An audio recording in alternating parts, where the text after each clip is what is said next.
धन्यवाद अध्यक्ष महोदय, आपण मला 0 आवरमध्ये बोलण्याची संधी प्राप्त करून दिली। अध्यक्ष महोदय, माझ्या धुळे लोकसभा मतदारसंघामध्ये कसमध्ये आणि खान्देश भागामध्ये कांदा उत्पादक आणि कपाशी उत्पादक शेतकरी मोठ्या संकटात सापडलेला आहे, अतिशय हवालदिल झालेला आहे। याचं कारण म्हणजे कांद्याला भाव नाही आहे। कांद्याचा उत्पादन खर्च जो आहे तो 1500 ते 1800 रुपयापर्यंत होतो, परंतु तेवढे देखील त्याला 700-800 रुपये भाव सध्या चालू आहे। माझी आपल्याला या ठिकाणी विनंती आहे की स्वामीनाथन समितीच्या शिफारशीनुसार MSP प्रमाणे कांद्याला कमीत कमी 3000 रुपये हमी भाव हा उपलब्ध करून द्यावा। त्याचप्रमाणे शेतकऱ्याला शेती करण्यासाठी बी बियाणं, खतं, पेस्टिसाइड्स, शेतीची अवजारं लागतात, त्याला 18 ते 25% GST भरावा लागतो, तो शासनाने या ठिकाणी रद्द करावा। वाढत्या आत्महत्या रोखण्यासाठी अध्यक्ष महोदय संपूर्ण कर्जमाफी ही शासनाने द्यावी, कारण शेतकरी हा खऱ्या अर्थाने आपण म्हणतो की भारत हा कृषी प्रधान देश आहे, पण त्या शेतकऱ्याला खऱ्या अर्थाने प्रदान करण्यासाठी सर्वतोपरी प्रयत्न हा शासनाच्या माध्यमातून या ठिकाणी झाला पाहिजे अध्यक्ष महोदय।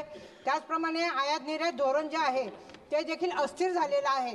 माझी आपल्याला विनंती आहे की आपल्या माध्यमातून सरकारला मी विनंती करते की एक कमिटी स्थापन करून आयात निर्यात धोरण जे आहे ते स्थिर करावं। धन्यवाद अध्यक्ष महोदय। माननीय सदस्य श्रीमती सुप्रिया सुले जी। सर, मी आज 0 आवरमध्ये आपण वेळ दिला याच्याबद्दल आभारी मानते, पण मी खूप जड अंतःकरणाने आज एक अतिशय संवेदनशील मुद्दा मांडणार आहे। महाराष्ट्रामध्ये एक अतिशय महत्त्वाचा जिल्हा आहे बीड जिल्हा, अतिशय सुसंस्कृत जिल्हा, आणि महाराष्ट्राच्या जडणघडणीत फार मोठं योगदान बीड जिल्ह्याचं राहिलेलं आहे।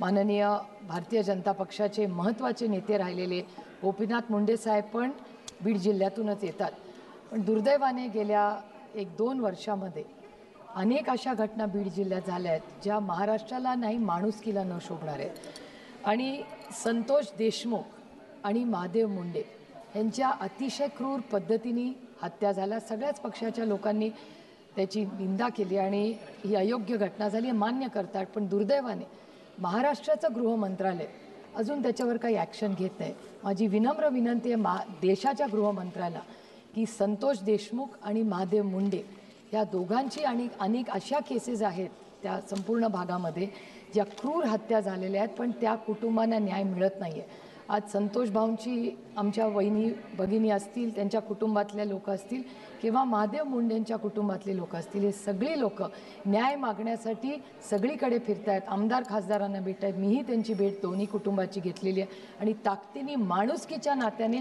आम्ही सगळे त्यांच्याबरोबर उभे आहोत। त्यामुळे महाराष्ट्र सरकार त्यांना न्याय देत नाही आहे, तर या दोन्ही देशमुख आणि मुंडे कुटुंबाला न्याय मिळावा एवढीच विनम्र आणि त्याची CBI इन्क्वायरी व्हावी अशी माझी गृह मंत्रालयाला विनम्र विनंती। धन्यवाद जी। श्री SS जमेर जी।